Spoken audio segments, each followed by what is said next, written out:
할머니, 엄마가 할머니가 싸주신 김치, 휴게소 쓰레기통에 전부 다 버렸어요. 어차피 집에 가져가도 안 먹는다면서요. 그날 학교에서 돌아온 손녀 은채가 제게 건넨 첫 마디였습니다. 여러분 혹시 이런 경험 있으신가요? 온 마음을 다해 준비한 게 단숨에 쓰레기로 전락하는 순간 말입니다.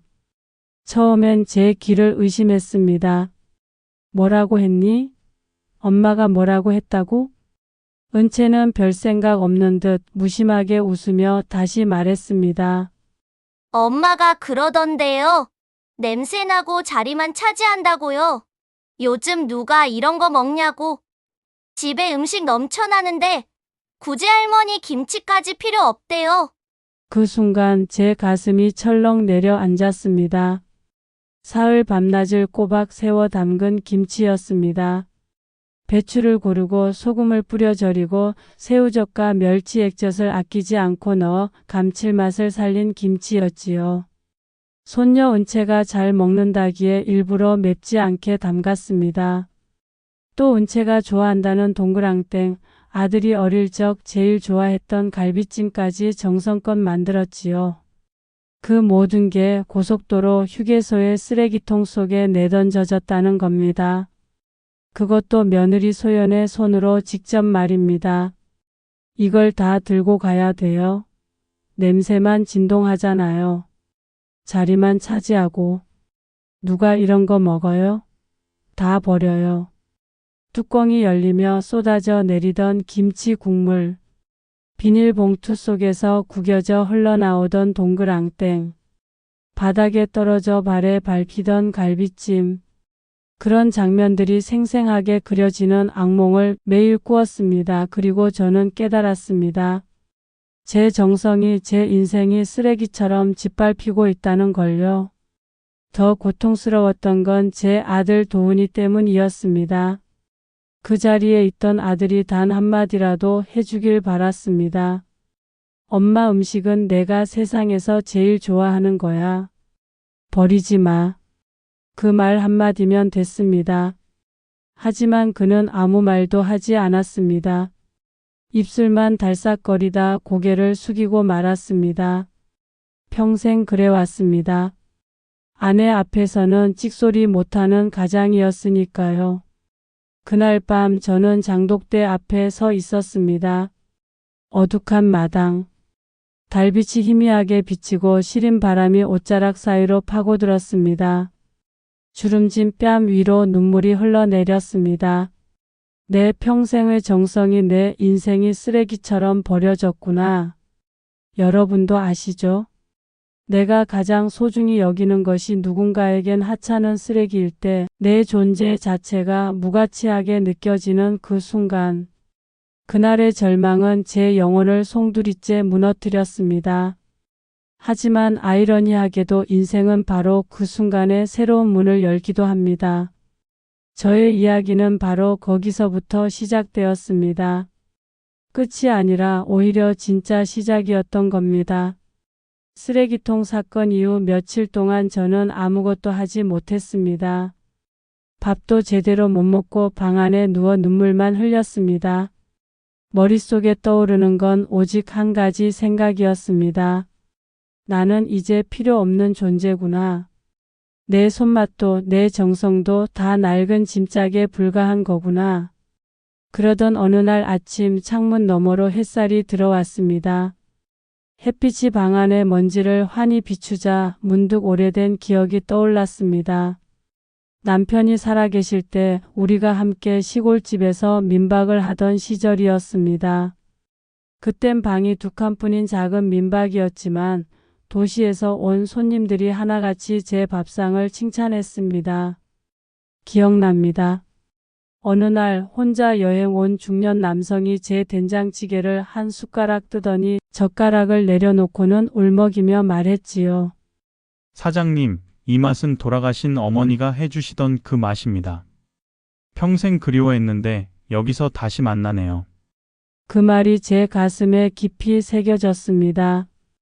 또 한 번은 신혼여행을 온 젊은 부부가 김치를 맛보고 서로 눈을 마주보며 감탄했습니다. 여보, 이 맛은 어디서도 못 먹어봤지? 사장님, 저희 다음에도 꼭 와도 되죠? 이런 진짜 집밥은 돈으로도 못 사잖아요. 그들의 말에 저는 큰 힘을 얻었습니다. 내 밥상이 누군가의 마음을 울리는구나. 내가 쓸모 있는 사람이구나.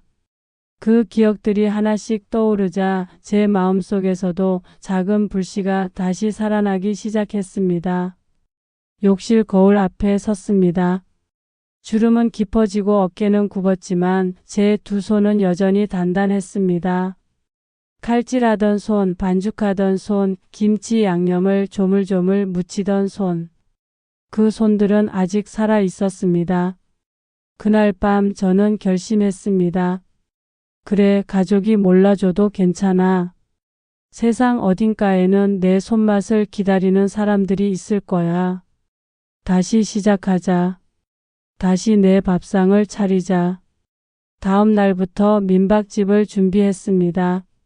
먼지투성이 방을 청소하고 낡은 이불을 햇볕에 널어 뽀송뽀송하게 말렸습니다. 부엌의 기름때를 문질러 닦고 오래된 냄비와 솥을 반짝이도록 씻어냈습니다. 가구는 삐걱거렸지만 제 마음은 새 것 같았습니다.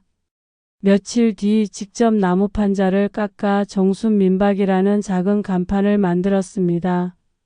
못질하는 손이 떨렸지만 간판을 걸고 나니 눈물이 핑 돌았습니다. 그래, 다시 시작하자. 쓰레기통에서 끝난 인생이 아니라 민박집 식탁에서 다시 피어나는 인생으로. 하지만 현실은 녹록지 않았습니다. 간판을 건 지 한 달이 지나도 손님은 오지 않았습니다. 밤마다 불 꺼진 민박집 마루에 앉아 있으면 스스로 의심이 들었습니다. 내가 너무 늦게 시작한 건 아닐까? 이제 진짜 아무도 내 음식을 찾지 않는 걸까? 그렇게 마음이 무너져가던 어느 날 뜻밖의 인연이 다가왔습니다. 동네 복지관 사회복지사 이지훈이라는 청년이 업무차 마을을 돌다가 제 집에 들렀습니다. 점심때가 되어 된장찌개와 나물 반찬을 대접했는데 지훈은 첫 숟가락을 뜨자마자 눈을 동그랗게 뜨며 말했습니다. 할머니, 이 맛 진짜 대박이에요. 이거 완전 보물이에요. 그 순간 제 심장 깊숙한 곳에서 불이 붙는 걸 느꼈습니다. 쓰레기통에 버려졌던 제 손맛이 다시 누군가의 마음을 울린 순간이었으니까요. 민박 간판을 걸어둔 지 벌써 한 달이 지나도록 제 집 대문은 고요하기만 했습니다.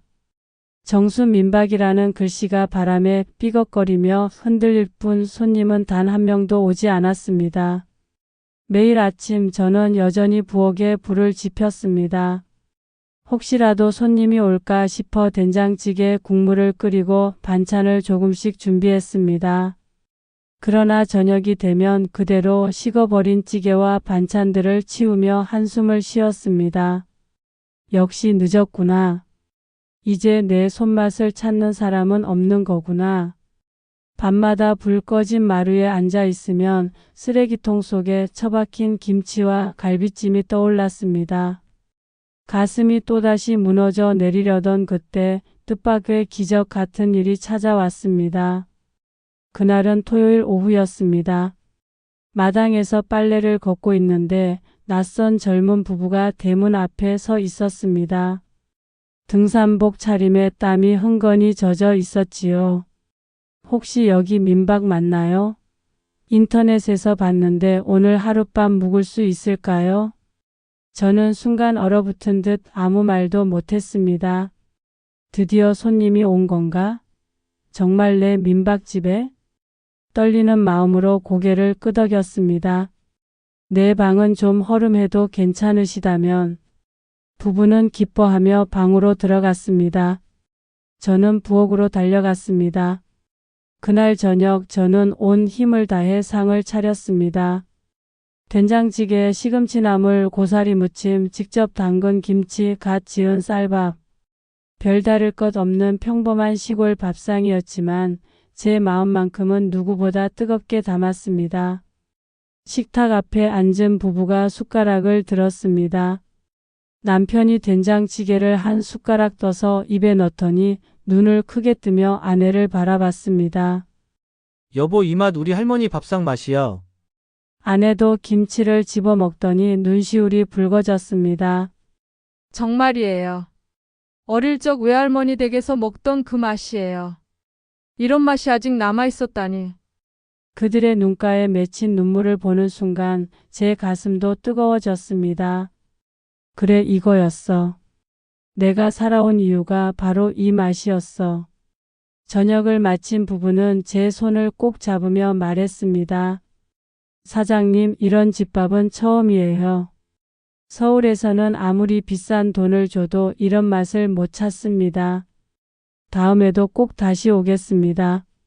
그날 밤 저는 오랜만에 깊은 잠을 잤습니다.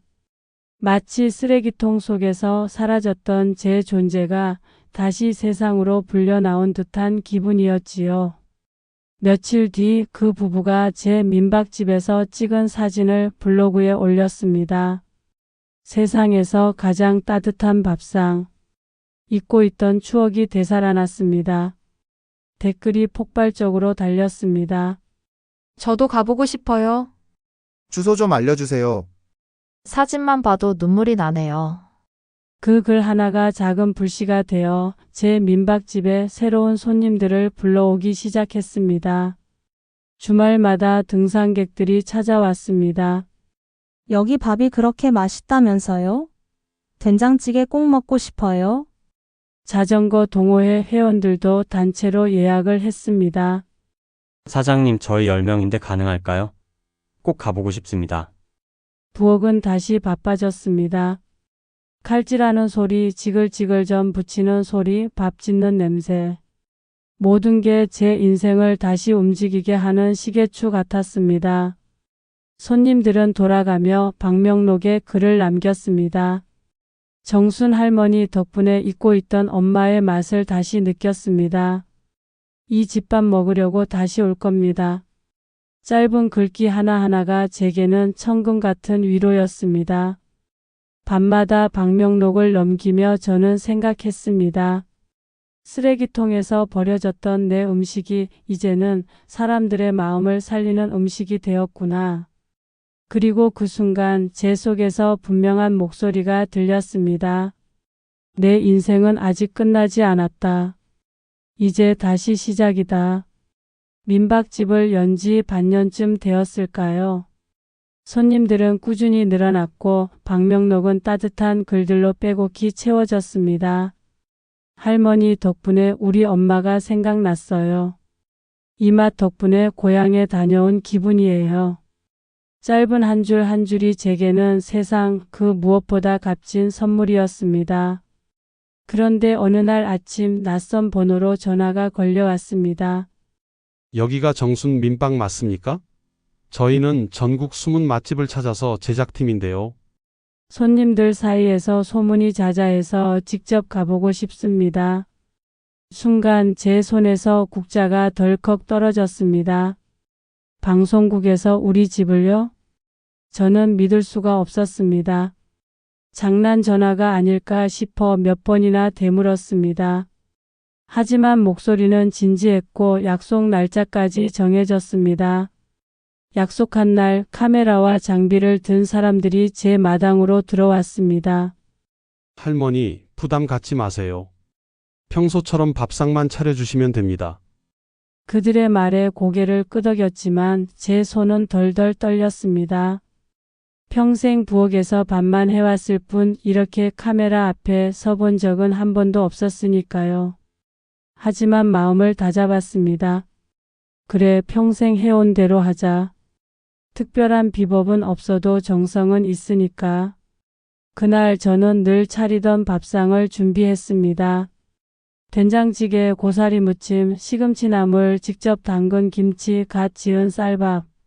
그 어느 것 하나 특별할 것 없는 그냥 제가 늘 해오던 집밥이었습니다. 촬영 감독이 국자로 된장찌개를 떠서 PD에게 건넸습니다. PD가 한 숟가락 입에 넣는 순간 그의 얼굴이 변했습니다. 놀람과 감탄이 동시에 번지더니 이내 눈시울이 붉어졌습니다. 이건 그냥 된장찌개가 아닙니다. 칫밥이네요. 어머니 품 같은 맛이에요. 순간 제 가슴이 벅차올라 눈물이 맺혔습니다. 쓰레기통에 버려졌던 제 음식이 이제는 카메라 앞에서 집밥으로 불리고 있었습니다. 어머니 잠깐 인터뷰 가능하실까요? 마이크가 제 입 앞에 다가왔습니다. 저는 잠시 숨을 고르고 떨리는 목소리로 대답했습니다. 특별한 건 없어요. 그냥 먹는 사람이 행복했으면 해서 정성껏 만든 것 뿐이에요. 그 말이 그대로 전파를 타고 전국에 퍼졌습니다. 며칠 뒤 방송이 나간 밤, 제 민박집 전화는 쉴 새 없이 울렸습니다. 예약 가능합니까? 다음 달 주말 자리는 있나요? 심지어는 다른 지역에서 버스를 대절해 오겠다는 단체 손님들까지 생겼습니다. 그뿐만이 아니었습니다. 근처 시장 상인들도 덩달아 장사가 잘 되기 시작했습니다. 정순이네 민박 덕분에 우리도 살림살이가 좀 나아졌어. 그들의 말에 저는 더 큰 보람을 느꼈습니다. 내가 단순히 밥만 해주는 게 아니라 마을 전체를 살리는 힘이 되었구나 싶었지요. 무엇보다 가슴을 울린 건 손님들의 진심 어린 반응이었습니다. 그날 밤 방명록을 넘기다가 이런 글귀를 발견했습니다. 쓰레기통에 버려진 음식이 아니라 사람의 마음에 새겨진 음식이었습니다. 그 글을 읽는 순간 저는 깨달았습니다. 쓰레기통 사건은 제 인생을 끝내려던 비극이 아니었습니다. 오히려 제 인생의 두 번째 봄을 열어준 열쇠였던 겁니다. 방송이 나간 다음 날 학교에서 돌아온 손녀 은채의 얼굴이 달라져 있었습니다. 평소처럼 가방을 툭 던지고 들어오던 아이가 그날은 환한 미소를 띠고 제 품에 달려들었습니다. 은채의 눈은 별빛처럼 반짝였습니다. 그리고 제게 속삭이듯 말했습니다.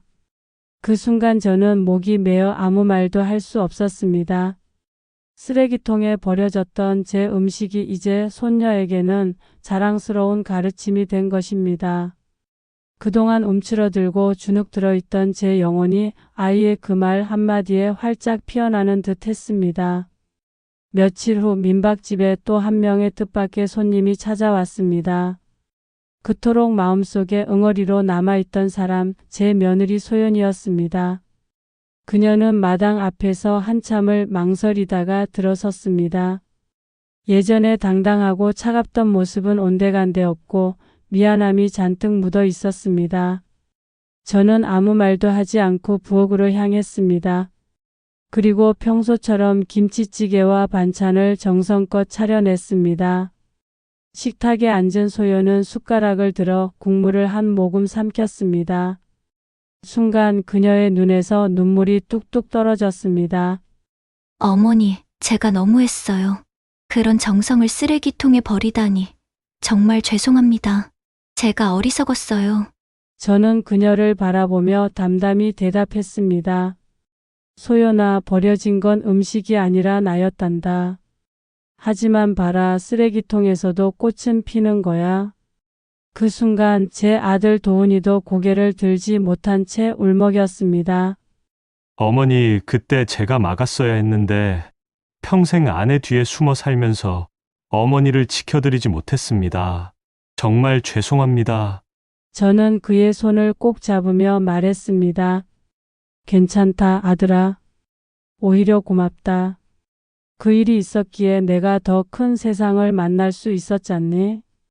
그날 저녁 온 가족이 함께 민박집 텐마루에 둘러앉았습니다. 저녁 노을이 마당을 물들이고 별빛이 하나둘 피어나고 있었습니다. 손녀 은채는 제 옆에서 요리를 배우겠다고 팔을 걷어붙였고 며느리 소연은 다시는 저를 홀대하지 않겠다고 약속했습니다. 아들은 제 손을 꼭 잡고 말했습니다. 어머니, 저는 늘 어머니가 자랑스러웠습니다. 이제라도 말씀드리고 싶습니다. 그 순간 저는 알았습니다. 쓰레기통에서 끝난 줄 알았던 제 인생이 사실은 여기서부터 다시 시작이라는 것을요. 여러분 혹시 지금 삶에서 버려진 것처럼 느끼고 계신가요? 가장 소중한 것이 아무렇지 않게 내던져지고 존재 자체가 무가치하다고 여겨질 때가 있지요. 하지만 절대 포기하지 마세요. 쓰레기통에서도 꽃은 피어나고 꺼진 불씨도 다시 살아날 수 있습니다. 저는 그 증인입니다. 그리고 여러분도 분명히 그럴 수 있습니다. 이 이야기가 마음에 와닿으셨다면 앞으로도 따뜻한 사연을 놓치지 않도록 구독 버튼 꼭 눌러주시고 좋아요로 응원해 주시면 큰 힘이 됩니다. 여러분의 격려가 제 손맛처럼 따뜻한 힘이 되어 더 많은 이야기를 이어갈 수 있거든요.